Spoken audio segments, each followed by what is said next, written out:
আসসালামু আলাইকুম। আবারও ফিরে এলাম কোরবানির একটা রেসিপি নিয়ে। কোরবানির ঈদে আমরা একসাথে মাংসের সাথে কলিজা, গুদ্দা, ফুসফুস সব কিছু রান্না করি। তো ওটা রান্না কিভাবে আমি করি সে আমার রেসিপিটি আজকে শেয়ার করব। আশা করি আপনাদের কাছে ভালো লাগবে।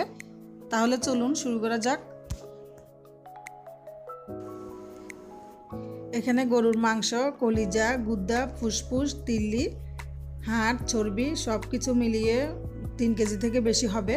তো আমি এগুলো ভালো করে ধুয়ে একটা জাঁজরিতে রেখে দিয়েছি, যাতে বাড়তি রক্ত থাকলে ওগুলো বের হয়ে যায়। তো আমার মাকে সবসময় দেখেছি মাংস ধুয়ে এভাবে ঝাঁঝরিতে রেখে দিত, কারণ ধোয়ার পরেও কিন্তু কলিজা থেকে রক্ত বের হয়। তো এভাবে রেখে দিলে বাড়তি যে রক্তটা থাকে ওইটা বের হয়ে যায়।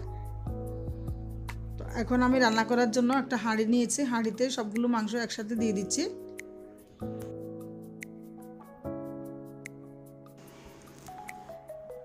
এখন সাথে দিয়ে দিচ্ছি পেঁয়াজ কুচি, 2 কাপ থেকে বেশি হবে।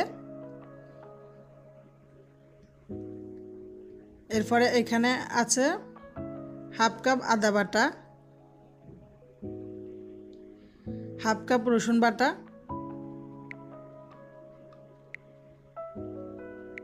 2 টুকরো দারুচিনি, আপনাদেরকে আমি কাছ থেকে দেখিয়ে দিচ্ছি। এরপরে 10টা এলাচ, 10টা লবঙ্গ আর 20টার মতো গোলমরিচ আছে, এগুলো এখন সব একসাথে দিয়ে দিচ্ছি। আমি সবসময় কোরবানির মাংস এভাবে রান্না করি, আর কোরবানির মাংস একসাথে কিন্তু অনেকগুলোই রান্না করা হয়। তো এইভাবে রান্না করলে খুব সহজভাবে রান্না করা যায়, সুবিধা হয়। এখন সাথে দিয়ে দিচ্ছি 3 টেবিল চামচের মতো লাল মরিচের গুঁড়া। এখানে মরিচটা আপনারা আপনাদের স্বাদ অনুযায়ী অ্যাড করে নেবেন। 2 টেবিল চামচ হলুদের গুঁড়া দিয়ে দিচ্ছি। এরপরে এখন দিয়ে দিচ্ছি 2 টেবিল চামচ ধনিয়ার গুঁড়া,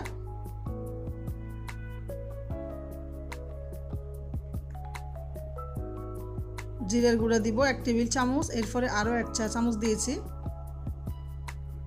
অর্থাৎ টোটাল 3 চা চামচ জিরার গুঁড়া দিয়েছি। এখানে স্বাদ মতো লবণ দিয়ে দিচ্ছি।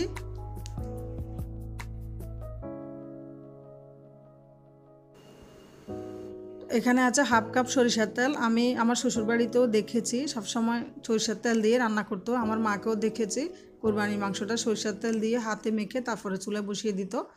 তো আমি 1/3 কাপের মতো সয়াবিন তেলও দিয়ে দিচ্ছি। এখন খুব ভালো করে মাংসের সাথে মশলাগুলো মিশিয়ে নিতে হবে। আমি আজকে এই মাংসের মধ্যে রাঁধুনি গরম মশলাটাই ব্যবহার করব। আমি সবসময় হোমমেড গরম মশলা ব্যবহার করি, তো আজকে আপনাদের সুবিধার জন্যই রাঁধুনি দিয়ে রান্না করে দেখিয়ে দিচ্ছি। অনেকে আছে এই মশলাটা ব্যবহার করেন, তো সেজন্য দেখিয়ে দেওয়া। মশলার প্যাকেট থেকে আমি অর্ধেকটা মশলা দিয়ে দিচ্ছি, আর বাকি অর্ধেকটা রেখে দিব। এটার যে ছোটো প্যাকেটটা আছে ওই প্যাকেটটাই নিয়েছি আমি তো সবসময় হোমমেডই ব্যবহার করি। তো হোমমেড গরম মশলাটা আপনাদের সাথে এখনও শেয়ার করা হয়নি, সেই জন্য এখানেও ব্যবহার করিনি। অন্য আরেকদিন আপনাদের সাথে হোমমেড গরম মশলার রেসিপিটি আমি শেয়ার করে দিব। তো খুব ভালো করে মাংসের সাথে মশলাগুলো মিশিয়ে নিতে হবে।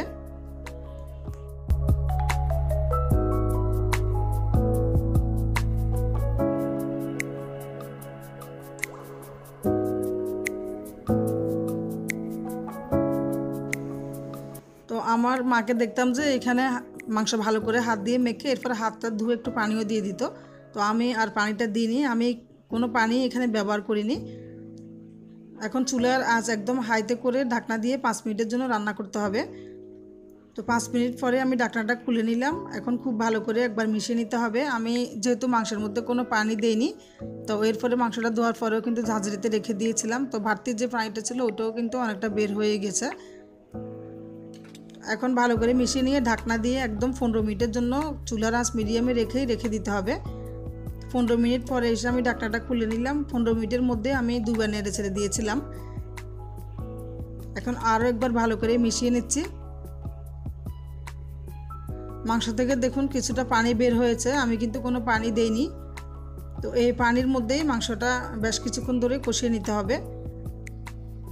বেশ কিছুক্ষণ কষিয়ে নেওয়ার পর এখন পরিমাণ মতো পানি দিয়ে দিচ্ছি। পানিটা আপনারা আন্দাজ করেই দিবেন।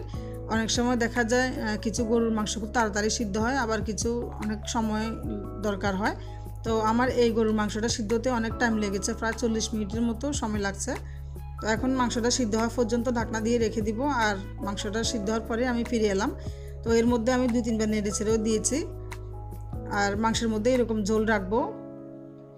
আর এই ঝোলটা কিন্তু ঠান্ডা হওয়ার পরে আরও কিছুটা কমে যাবে। আপনারা আপনাদের পছন্দ অনুযায়ী ঝোলটা রাখবেন। মাংসটা কিন্তু এখন পারফেক্টভাবে সিদ্ধ হয়েছে আর ঝোলটাও কিন্তু মাখা মাখা হয়েছে। তো এখন লাস্ট ফিনিশিংয়ের জন্য আমি এখানে তেল দিয়েছি 4 টেবিল চামচের মতো। তেলটা যখন ভালো করে গরম হয়ে যাবে তখনই বড় সাইজের একটা পেঁয়াজ কুচি করা, এই পেঁয়াজ কুচিটা বেরেস্তা করে নিতে হবে।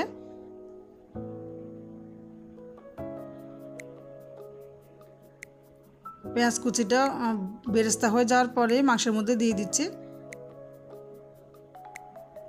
তো এইভাবে মাংসের মধ্যে বেরেস্তা ভাজাটা দিলে কিন্তু খুব সুন্দর বেরেস্তার একটা ফ্লেভার বের হয়। তো আমি আর কোনো গরম মশলা কিন্তু এখানে ব্যবহার করিনি, প্রথমবার যেটা দিয়েছি ওইটাই দিয়ে রান্নাটা করেছি। এখন ভালো করে আরেকবার মিশিয়ে নিয়ে চুলায় বসিয়ে একটা বলক দেওয়া পর্যন্ত রান্না করব। এই যে একটা বলক আসার পরে আমি চুলাটা বন্ধ করে দিব। তো গরুর মাংসটা রান্নাও শেষ, আমি চুলাটা অফ করে দিয়েছি। তো আশা করি আমার এই রেসিপি থেকে আপনারা উপকৃত হবেন। রেসিপিটি যদি ভালো লাগে তাহলে একটা লাইক করবেন, আর চ্যানেলের ভিডিওগুলো নিয়মিত পাওয়ার জন্য চ্যানেলটি সাবস্ক্রাইব করে পাশে থাকা অল বেল বাটন ক্লিক করে রাখবেন। তো আজকের মতো এখানেই বিদায় নিচ্ছি। Thanks for watching. আল্লাহ হাফেজ।